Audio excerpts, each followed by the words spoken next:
বাড়ি উচ্চ বিদ্যালয়ের সম্মানিত প্রধান শিক্ষক, সম্মানিত সুধী মণ্ডলী, আজকের জনসভায় আগত আমার প্রাণপ্রিয় দক্ষিণবাসী সবার প্রতি আমার সালাম। আসসালামু আলাইকুম ওয়া রাহমাতুল্লাহি ওয়া বারাকাতুহু। হিন্দু ভাইদের প্রতি আমার আন্তরিক শুভেচ্ছা, সাংবাদিক বৃন্দ এবং প্রশাসনের দায়িত্বরত সম্মানিত ভাইদের প্রতি আন্তরিক শুভেচ্ছা। সম্মানিত ভাইরা আমার, কথা নয়, বাস্তবে আমরা কি দেখছি? সবাই বলে দাঁড়িপাল্লার গণজোয়ার সৃষ্টি হয়েছে। আজকের এই ধুপনি হাই স্কুল মাঠের জনসভায় এটাই প্রমাণ করে। কি বলেন? হাজার হাজার মানুষ এখানে সমবেত হয়েছে।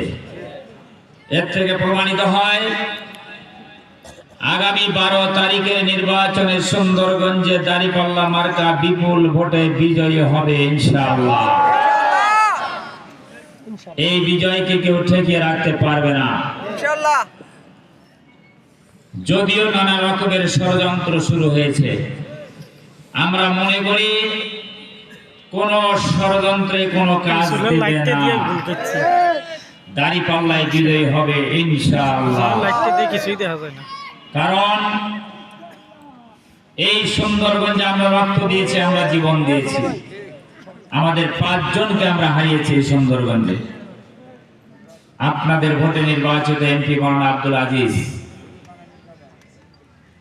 রহমাহুল্লাহ, ওনাকে জীবন দিতে হয়েছে। মিথ্যা মামলায় তাকে দেশ থেকে বিতাড়িত করা হয়েছে।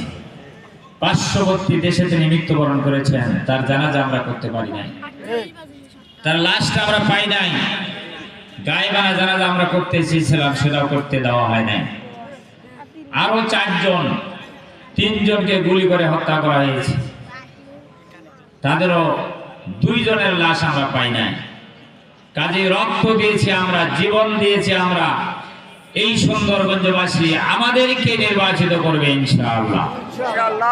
সম্মানিত ভাইরা আমার পরিচয় অনেকে তুলে ধরেছেন। আপনারা বলেছেন আমার শ্বশুর বাড়ি এই এলাকায়।